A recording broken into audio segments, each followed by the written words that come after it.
we are ahead of time, to Claske Vos. Please, can I invite you? Claske Vos is a researcher at the University of Amsterdam. She's going to speak about creating more air to breathe, culture and arts as means to image alternative societies in Southeastern Europe. Do you have an? Yes, I do have a. Okay, yeah, thank you. Okay. I guess I can just easily start now, which makes life nice and comfortable. So I'm very glad, even though I prepared for about 20 minutes, maybe a bit less. But I think it's good to have room for questions, so I'll just stick to the things I'd like to share with you, and then hopefully we can exchange some things. So thank you for inviting me. It's indeed been something we've been trying to organize quite a while, and previously I couldn't come, now I could come, and I'm glad I'm here with all of you who are obviously very interested in the trail and in cultural heritage, roots, exchange, transnational cooperation. And in my earlier research, I focused a lot on cultural heritage in Southeast Europe. I focused previously on I don't think it's a path, but it was a cooperative project between the Council of Europe and the European Commission about natural and cultural heritage in Southeast Europe. I focused on that project quite extensively, and I noticed that, for example, Waarts, which is one of the sites of the Sultanstrail, is part of what we look at today. So I think there are quite some overlaps, quite some connections. I've worked particularly in Serbia, and I've seen, for example, other routes, the Danube wine route, the Emperor's route, the Transromanica route. These are all cultural routes crossing through Serbia, and I spoke with many of the people involved in that. So there's a nice interconnection with what I've done and today. Although I moved on after my PhD and broadened my horizon a bit, so I'm not only focusing on heritage anymore, but also focusing very much on culture and arts at large, combined with heritage. So I also work a lot with theatre makers, dancers, performative arts, and the like. And this is a bit more where we move to today's in my talk. Because I understood that one of the ambitions of the Sultanstrail, and I heard that already a little bit in the interview, is that you want to make a path which connects people, where you really have a path on which people from different faiths, cultures, backgrounds meet. That it's a path of transnational exchange instead of international exchange. So you cross borders by hiking from country to country, and of course the idea is that you forget somehow about these borders. And it also starts from the idea, and here we move a bit to my own research field, as is the case with many international cultural programs, that culture, the arts and heritage can bind people, can serve as a means to create belonging. And I focus particularly on European funders, and I know the Council of Europe is quite involved in this one as well, but they also talk about creating a space of belonging in a European context, really connecting people, and possibly even bringing about reconciliation or at least peaceful cooperation. I've seen that particularly in the area I'm focusing on, which is then in EU terms called the Western Balkans. I rather call it Southeastern Europe, but it's very much based on that idea. We can also use culture, heritage, and the art to create some sense of reconciliation, bring people together through different means. This has been, I would say, the starting point of my latest research point, this notion that it can lead to belonging in Europe in a context which is often considered at the margins of Europe. And I think this is quite important to keep in mind. So what I tried to do is to really research that anticipated interconnection between European cultural initiatives and new forms of belonging in Europe. Is this actually happening? What kind of spaces do emerge as a result of participation in these cultural initiatives? Do these initiatives, and in particularly on the local level, so people living in and around these sites, does it lead to increased cooperation, dialogue, mobility, growing perception of taking part of Europe as a European common space?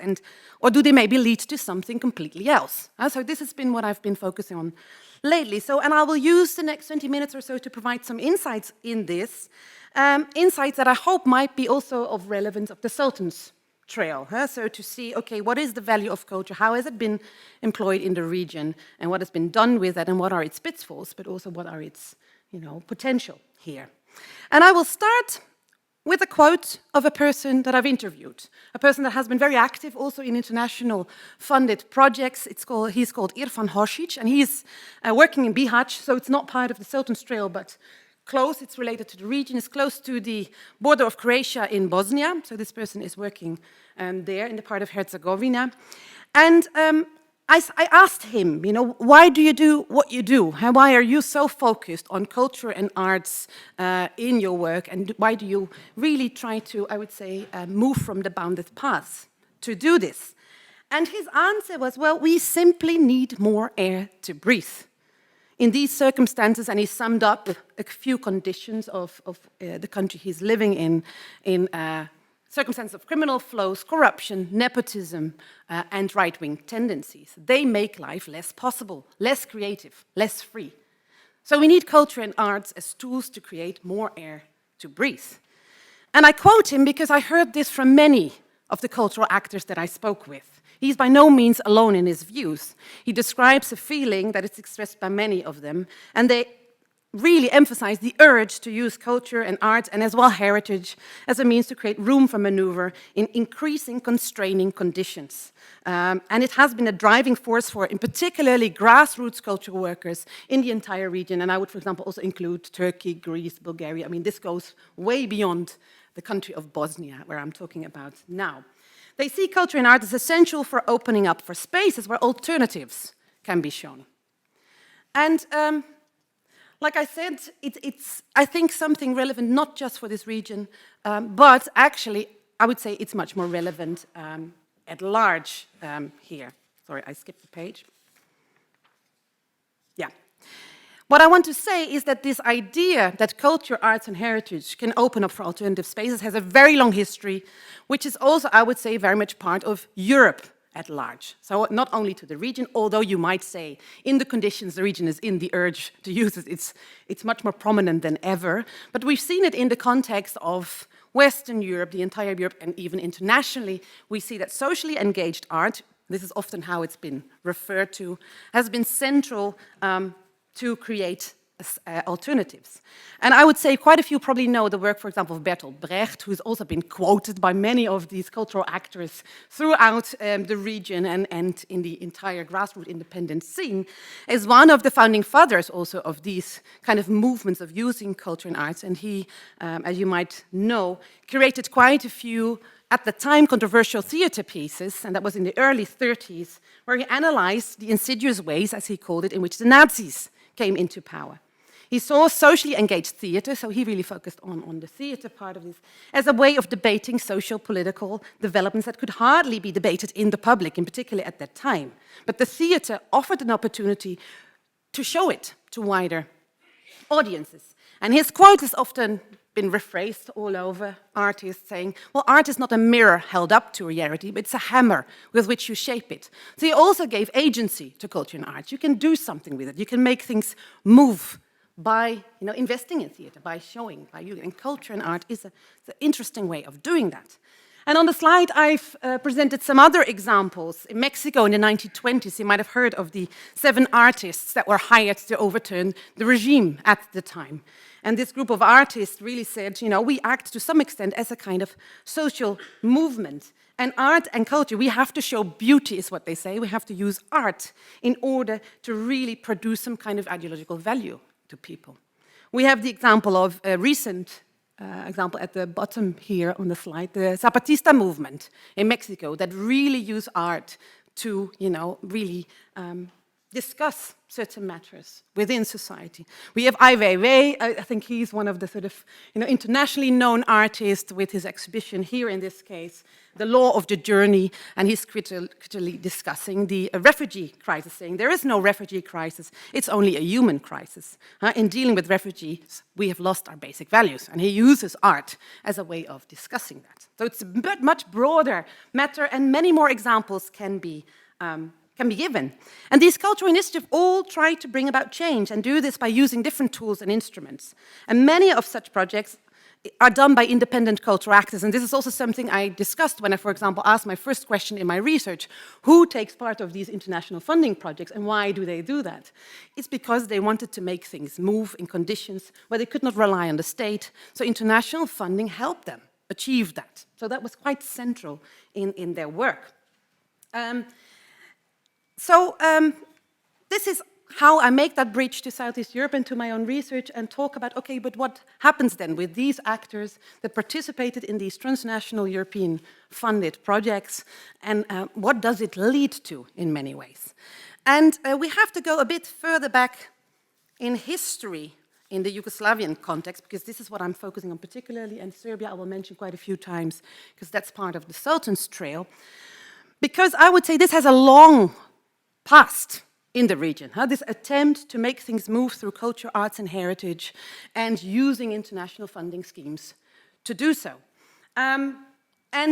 Because what we see, and I've again posted a few examples on this slide, already at the end of the 1980s, beginning of the 1990s, so in the period in which the former Yugoslavia started to become divided in different states, cultural actors, artists, heritage builders were some of the most active opponents against the changing circumstances in this particular part of Europe. What they shared is that they were all fighting against the developments that mark what some called the region's failed post-socialist transition after the fall of Yugoslavia in the 1990s. They were fighting against growing centralization, the increasing privatization, renationalization, things that happened as a result of many factors, actually. And some would even argue that the European Union had quite a big role in what happened afterwards, which makes it also, to some extent, an interesting topic to discuss, these transnational cooperative projects, where there's also a feeling of, well, part of the result of this has been because of international cooperation. This is important to keep in mind in the broader context of what we talk about here. And in their work, they really emphasized the need for space in which intercultural dialogue could take place about the politics and practices of memory, the question of minorities, the previously mentioned sort of social, political, and economic issues, but also education, mobility, and cultural participation of youth. This was very central. And a few examples are placed on the slide, and one depicts the different battles. One very active person in Serbia, Borka Pavicevic, she was at the time the director of the Center for Cultural Decontamination, which is still very active in Belgrade.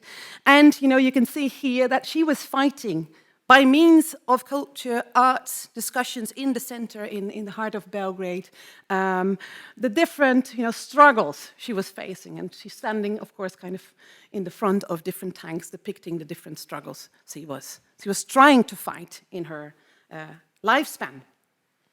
Then we have the Dag Theater, again, a theater company that is still very active in Belgrade, that already in the 1990s, so in the year in which the NATO bombings took place, developed a theater play that discussed this, that opened up for debate at a time in which, this was a very difficult thing to talk about in the public, or at least in a more critical sense. Then we have Okice Abrašević, which is on the far end, is also still active in the region. It's in Mostar, which is one of the few cultural centers that said, we are not going to accept that we are living in a divided city, because the Mostar Bridge was, of course, dividing two different communities. And they always said, we are open for youth to meet, no matter of their ethnic division. And they do that up to nowadays. But already in this time, they were very active in this. So what we see is in this period, in the course of the collapse of Yugoslavia and in the period afterwards, many cultural actors started to act about what many called the desert of post-socialism, and they really tried to counteract what was happening in the course of the fall of Yugoslavia. And unfortunately, and I have to say largely unfortunately, this struggle is still continuing nowadays. And this is also something that struck me, because I've been active in the region since about 2000, and what I see now is that, in some extent, the situation has quite worsened in comparison to the collapse of Yugoslavia and what the circumstances were at the time. This is also the reason why some political scientists really argue, that we see now an increasing democratic backsliding, growing authoritarianism, and a decrease of civil liberties. And this has led to a new upsurge, and some of you might have noticed this, in many of the urban centers all over the region. So we see here the colorful revolution in Skopje, which happened in 2014. We see Nedavimo Beograd. This is about this large, I would say, privatization projects of the, in this case, municipality of Belgrade, where they tried to overhaul the area close to the Sava River. And we see here protest in Tuzla, where also not so long ago, many, in particular workers, were acting against what was happening at the time. And also in these movements, the culture and arts sector is central. And I think this is also what I'm trying to get to, in my own research, but also, in these transnational funding projects. What's happening here with these projects in the region is quite essential, because those working art, culture, and heritage are at the forefront of a lot of things that are happening there. Now, one could argue that these efforts of the grassroots cultural workers depict what Bloch, to some extent, has called concrete utopias. Concrete actions towards the anticipation of something that's not yet there. Because if you can't change your government, you might fight as much as you can as a grassroots organization, but you always hit that glass ceiling. Because in the end, where the change really has to take place, change is not taking place. So they're working in a sense of hope, of perhaps something can change in the future. That's what drives them to a large extent. And a few examples can be mentioned here, and I've put them again on the slide. We have a lot of organizations that really try to come up with complete alternative modes of governing culture, arts, and heritage. So to avoid the patterns of institutions, avoid what, for example, the big institutions for the protection of heritage are doing in case, for example, of Serbia. So we're going to do it our own way, and we're just going to start working on this. So you have here Makacen, this is the golden door there, which is an open cultural space, again, in the city center of Belgrade, where they really tried to create a self-organized center by the people working there, so completely avoiding any cooperation with the government, and they succeed so far. Of course, again, it's all very precarious, but they make sure and accessibility, making sure that everyone can enter, can be there, can perform, has a space to repeat for matters. It's been central in this particular space. You have Jadro in Skopje, which is the colorful one here, which opened quite recently, which really tries to bridge civic and the governmental structures and making a hybrid cultural institution, trying to decentralize power in the field of culture. And then we have Ministarstvo Prostora. They were very central also in that protest in Serbia against the waterfront, the Sava River, and they called themselves the Ministry of Space, and have also used that to some extent to get involved into governmental by using this name to bring about change. And for example, they have been really active in trying to reactivate abandoned spaces. For example, old cinemas, but also a city gallery that's still open in the heart of Belgrade. And again, they really try to do that by using alternative routes. Other examples here, which are more closely related, I would say also maybe to heritage and these topics, are many projects that try to really focus on themes of topics that have been overlooked or heavily influenced by the interference of the state. Projects that challenge the official politics, that practices of memory, the marginalization of groups in society, the dysfunctional social, political, and economic systems. They really try to act against that. And again, the Dag Theater here is an interesting example. They've used public transport in the city center of Belgrade, so buses that would just cross through the city, jump in the bus, and perform a play about the several minority groups that were actually living in Belgrade, to really open up to ordinary people how rich the country and the city actually is, and to really open that up for people, because there was not much talk about this within the city, for example. Another one would be the Museum of Yugoslavia. We have here at the bottom Naši Heroi, the heroes we love, which was really an attempt to highlight Yugoslavian art in the region, which was hardly discussed, and if it was discussed through a very specific lens. And what you saw, for example, the state was very much focusing at the start at the Museum of Yugoslavia as a way of depicting a sort of national interpretation of this, and the Serbian sort of view on that, but the museum has been very active to counteract such images, and an independent NGO, Kiosk, has also used the museum to develop quite recently Projekat Yugoslavia, interviewing people from all over the region, asking what is the meaning of Yugoslavia in your daily life, to really say this past is relevant, we need to talk about this. And finally, we have Crocodile. They focus on literature, and they have acted against historical revisionism, which is happening massively. I mean, the governments are also changing textbooks for scholars and really depict a particular interpretation of history that they try to counteract by public events that are accessible to large publics. I'm trying to really show what the Sultanstrail can bring in. I think this is where I'm heading to, because here I move also broader. I move to, in this case, Kosovo is on this slide, Albania is on this slide, and Greece is on this slide, because what I'm trying to say is I focus obviously on Serbia as an example where these things are happening, but it's happening all over the region. I've also seen that actually many of these examples try to do the same. I use alternative means to highlight certain topics, to connect, to bring in new narratives, use the transnational cultural schemes to do so, and then really, try to at least make things move where the government is not moving, but to give the feeling that you're moving forward.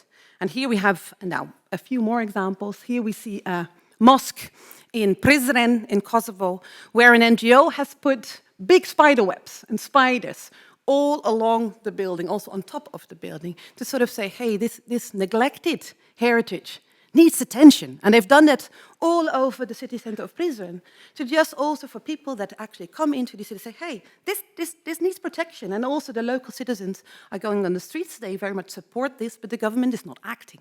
So what they do is they try to make it more visible, try to show it even more than they could. Another example here, the Adrazes, that's really an organization based in Thessaloniki, and they call their project Protecting Unrevealed Cultural Heritage. The heritage that's not been picked up by many of the institutions, the government, and the like. Well, there's more to it, and they ask local citizens which heritage sites matter for you, and really try to work on that. And finally, some of you might have heard of this, the Spas prison in Albania, highly controversial heritage site. It's been one of the prison camps during Hodja's regime. And we see now that Cultural Heritage Without Borders, which is an international organization itself, located in Sweden, but very active throughout the region. And they're saying, we need to do something with this. We need to pay attention also to these contested heritage sites to at least start to move towards a discussion about this. So one of the main messages I think I wanted to also bring about is, well, these actors try to create air to breathe in circumstances in which this is quite difficult to achieve. And like I said, most of them do that without full support of their governments. They depend on international funding or transnational collaborative projects, and of course on their amazing network skills and their endless creativity. And yes, like I said, this raises questions about the sustainability of this. And is this maybe to some extent utopic? Does it also bring about other changes? But many would say, well, at least they provide indispensable windows for change. In the words of the cultural experts that I talked with, well, even though these independent actors for the time being remain somewhat at the margins, it's not a huge group, but their very existence, the fact that they are there, shows that it's possible to do things in a different way. And this is where I think I want to get at. Even though, it's hard, these projects bring about bottom-up processes. And this is something that international organizations like the European Union, within, for example, their conditionality policies, very often do not manage to achieve, to really bring people together and get things to move, or at least in a very different way. They trigger cooperation, they trigger exchange, they bring about new dialogue and more openness. And here, of course, I get to the conclusion, what can we learn from this? And what can we learn from this in terms of Another of such attempts, the Cultural Roots program, that also tries to open up for dialogue, tries to show the diversity of Europe, try to raise new dialogue, new debates, and I guess also open up for these contested histories, because they are, I mean, I can see the route, plenty of them on the way, so you cannot go around them whether you like it or not. So I was thinking, you know, something that I've learned, and I've not for nothing posted a picture of Krak at the end of this person saying, I want more air to breathe. Being alive in the evening with lights on, things are happening, so to also show things are moving to some extent. I think there is a need, and this might be something the Sultanstrail is already doing or can do to a larger extent, is really try to involve these actors from the independent cultural scene. Try to sort of, you know, move there and see how they can contribute to these reconciliation, peace-building projects, because they dare to move beyond the, I would say, common paths here. And as such, they do make things move through different ways than you sometimes can achieve through the standard institutions that, of course, you have to work with, but, you know, this can be a good addition to that. Also create openness for these progressive ideas of culture and heritage management. And this is something I've been focusing on and struggling with when I look at what the European Union, for example, is doing, because the models they ask for very often in the funding schemes are different, do not support necessarily what these actors are doing. And of course, they demand cooperation with the governments in place, because they, and for good reason, say this is the only way to make things move.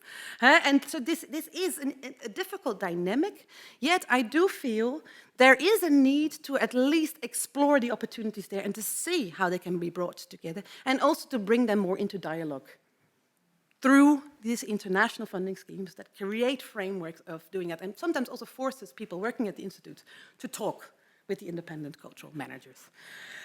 Finally, yes, we talked about it, there is a need to allow for this display of contested history, neglected narrative of the past, discussion of sensitive topics, and Yugoslavia and the sort of socialist past. I'm curious, you know, if that's integrated, because it's very often not present in the common narratives about Europe and European belonging. It's not about socialism, and particularly not about the Yugoslavian side of that. It's very often about the Soviet anti-authoritarianism debate. But this is very prominent in the region you work in, so I'd be curious. You know, that would be something the people living there would be very much, I would say, aligned to. And finally, being sensitive to the needs, possibilities, political circumstances that determine the context in which the program is developed. Because these contexts in which you have to work are challenging and do not match what we do in the Netherlands or what we do in France or what we do elsewhere, where you have very often quite firm cultural management institutions in place. Here we talk about actors, people living at the heritage site, and I've spoken with the monk living in the Bach monastery. He was saying, I just need a sewer system that's in place. I remember at the time I was doing research there, because that was the time in which they were applying for another program. I just need to make sure that I have a living, because I don't get any support.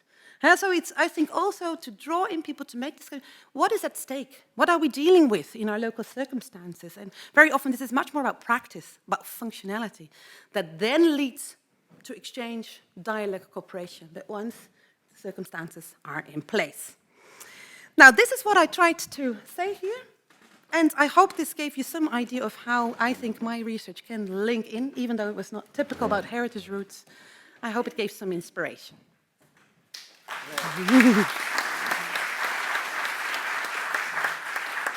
Thank you very much. This is an ideal introduction, I would say.